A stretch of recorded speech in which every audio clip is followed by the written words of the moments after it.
Nancy Pelosi eviscerates GOP funding bill, a devastating assault on working families, and also my will to live.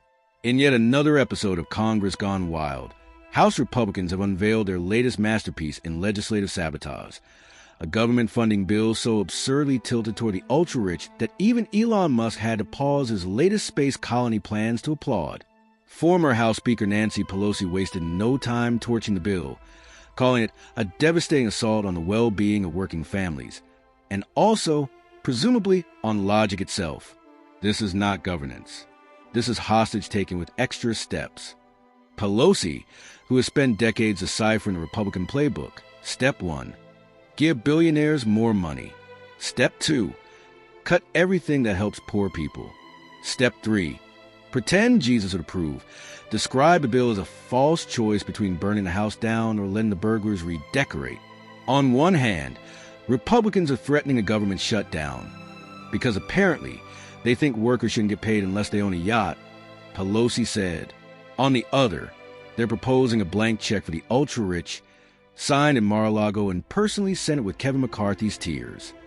A bill so bad even Ted Cruz probably has concerns. Probably not, but still, the bill, which reportedly includes tax breaks for corporations that have actively outsourced American jobs and doesn't include funding for programs that help veterans, families, or literally anyone not named Bezos, has been met with universal Democratic opposition. Pelosi praised House Democratic leader Hakeem Jeffries for standing firm against what she called the legislative equivalent of setting public schools on fire and calling it innovation. This is not just bad policy. It's a dystopian fever dream. Pelosi then turned her attention to Senate Democrats, urging them to hold the line. Look, we've seen a Trump shutdown before. It was terrible, like a Sharknado sequel. Except instead of sharks, it was unpaid workers, and instead of tornadoes, it was Ted Cruz pretending to read green eggs and ham for freedom. Instead, Pelosi and Senate Democratic leaders, including Rosa DeLauro and Patty Murray, are pushing for a 4-week funding extension that keeps the government open while lawmakers do something radical, like actually negotiate a bipartisan agreement instead of treating governance like a hostage situation. Listen to the women.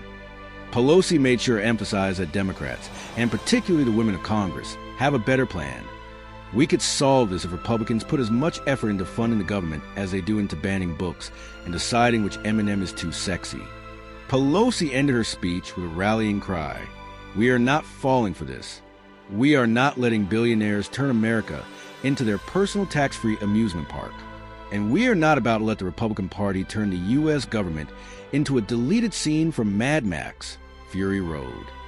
Then she dramatically put on a pair of sunglasses and walked off, presumably to pour herself a very large glass of wine. Well, that's all the misinformation we've got for today, folks. If you enjoyed this deep dive into the wrong end of the pool, hit that like button so hard, even your ex would feel it. Don't forget to subscribe, ring the bell, because nothing says I have my life together like notifications about things you don't need to know. Stay factually incorrect, and I'll see you next time. Unless I've accidentally got some facts right, then I'm out.